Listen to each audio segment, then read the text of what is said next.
Buenas. En esta fase de legislación laboral correspondiente a la unidad número 2, haremos énfasis en la solución de unos interrogantes planteados en base a un caso de estudio que nos conllevarán a la formulación de la hipótesis. Los integrantes que hicieron posible la solución de estos interrogantes son Jacqueline Quiroz, José Melo, Rogelio Cardeno, Mirna Leal y mi persona, Miguel Mercado.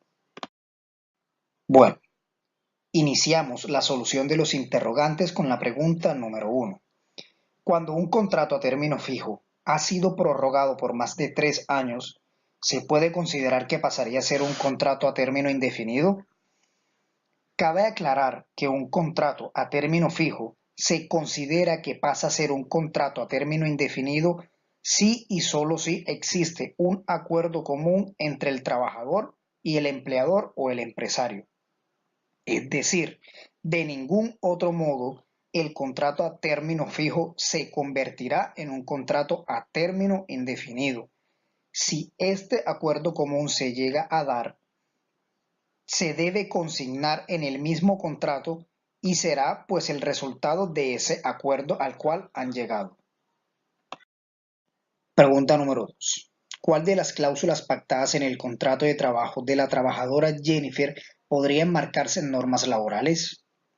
Según lo estudiado y lo establecido en el Código Sustantivo de Trabajo, la única cláusula que reposa en ese contrato y que se puede tomar como una norma laboral es la correspondiente a la que Jennifer tendrá derecho a permiso siempre y cuando lo notifique con 10 días de anterioridad, puesto que las otras cláusulas que reposan en ese contrato tienen una justificación de peso, por lo cual no deberían estar pactadas dentro del mismo. Un ejemplo de estas cláusulas es el caso de las horas laborales que ella trabaja y que no se le reconocen en su salario. Pregunta número 3. ¿Existió acoso laboral en el presente caso? Sin duda alguna existió acoso laboral, puesto que aunque hayan existido unas cláusulas a las cuales la trabajadora hizo caso omiso y que se encontraban reposadas en el contrato, se debe reconocer que esas cláusulas atentaron contra su bienestar y su salud y no se encontraban establecidas en el Código Sustantivo de Trabajo como debe ser por la parte legal. Un claro ejemplo de estas cláusulas que conllevan a que exista acoso laboral es haber puesto a trabajar a Jennifer más de 8 horas diarias, no prestarle la dotación requerida para su seguridad y bienestar y las insinuaciones en cuanto a un aumento de salario por parte de su jefe. Pregunta número 4. ¿Qué otros derechos tiene Jennifer? Explique de acuerdo al Código Sustantivo del Trabajo. Como empleada, Jennifer Osorio tiene unos derechos mínimos que están establecidos en el Código Sustantivo de Trabajo y que se deben llevar a cabo, los cuales son salario de auxilio de cesantías, prima de servicios, dotación de vestido de labor y calzado, descanso en dominicales y festivos, intereses a la cesantía y vacaciones. Pregunta número 5. Explique en qué consiste el derecho de asociación de un trabajador minero. Argumente su respuesta. Para dar solución a este interrogante, debemos partir de la explicación sobre el concepto de derecho de asociación, el cual se encuentra establecido en el artículo 39 de la Constitución Política Colombiana y hace referencia al poder que tienen los trabajadores de reunirse para buscar la promoción de intereses comunes y beneficios. Entonces, el derecho de asociación de un trabajador minero no es más que el derecho que tienen los mineros de crear un grupo o asociación entre ellos mismos para realizar actividades correspondientes a la industria minera, buscando el beneficio propio y mejoramiento de sus intereses, incluyendo también su seguridad y las regulaciones en la salud. Pregunta número 6. ¿Considera usted que la trabajadora Jennifer tiene una enfermedad profesional o enfermedad común? Explique de acuerdo a la norma laboral. Se considera que la trabajadora Jennifer tiene una enfermedad de tipo profesional por dos causas. Primero, porque esa enfermedad debe ser adquirida dentro del trabajo o labor que está desempeñando como profesional dentro de la empresa. Y la segunda es que esa enfermedad aparezca en el cuadro de enfermedades profesionales. Ese cuadro de enfermedades se divide en dos anexos, en el cual encontramos en el anexo número 1 aquellas enfermedades producidas por agentes químicos como lo es el sílice. Pregunta número 7. Indique cuáles son las prestaciones asistenciales y económicas para el caso de enfermedad laboral y enfermedad de origen común. Explique según el Código Sustantivo Laboral. Según lo que expresa el Código Sustantivo del Trabajo, se señalan algunas prestaciones económicas y asistenciales que corresponden a enfermedades laborales y de origen común.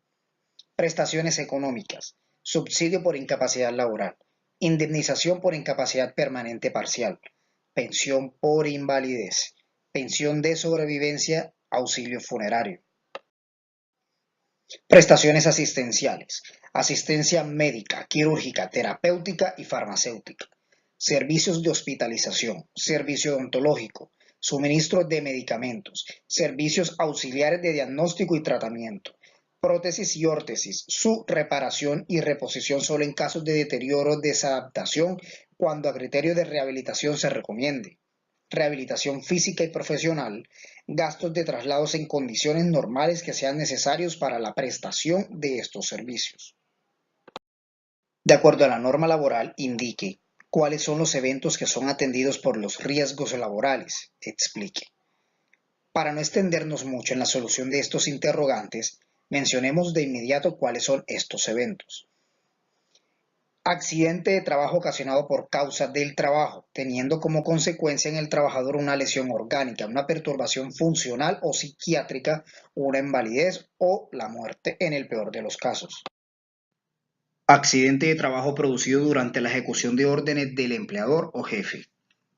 Accidente de trabajo ocasionado por la ejecución de actividades recreativas, deportivas o culturales.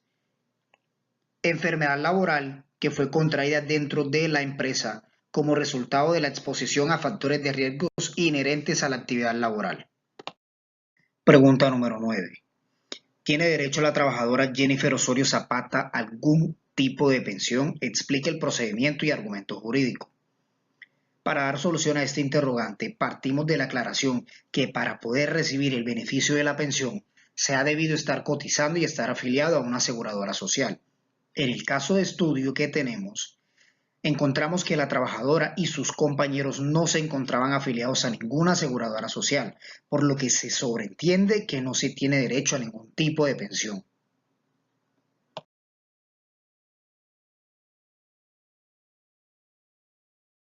Pregunta número 10. ¿Cuáles son los eventos que la ley indica como accidentes laborales? Según la nueva Ley de Riesgos Laborales y el Ministerio de Salud, se considera accidente laboral toda actividad o todo accidente que se produce durante la ejecución de órdenes del empleador o durante la ejecución de una labor bajo su autoridad. Todo aquel accidente que se produzca durante el traslado de trabajadores desde su residencia a lugares de trabajo o viceversa cuando el transporte lo suministre el empleador. Se considera también accidente laboral el ocurrido durante el ejercicio de la función sindical. Se considera accidente laboral al trabajo que se produzca por la ejecución de actividades recreativas, deportivas o culturales cuando se actúe por cuenta o en representación del empleador o la empresa usuaria cuando se trate de trabajadores de empresas de servicios temporales. Pregunta número 11.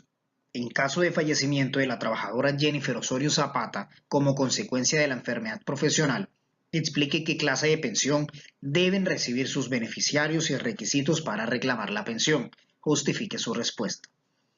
Para no extendernos mucho en la solución de este interrogante, mencionaremos cuál es el tipo de pensión y en las siguientes diapositivas mostraremos cuál es el proceso que se debe seguir para recibir esta pensión.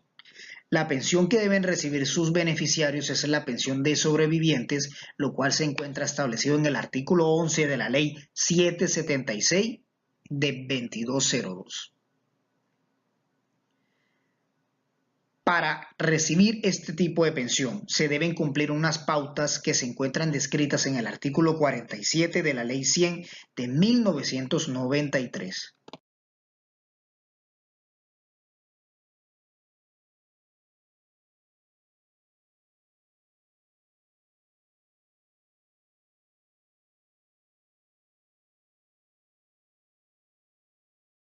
En esta diapositiva se encuentran descritas todas las referencias bibliográficas que nos conllevaron a la solución de los interrogantes.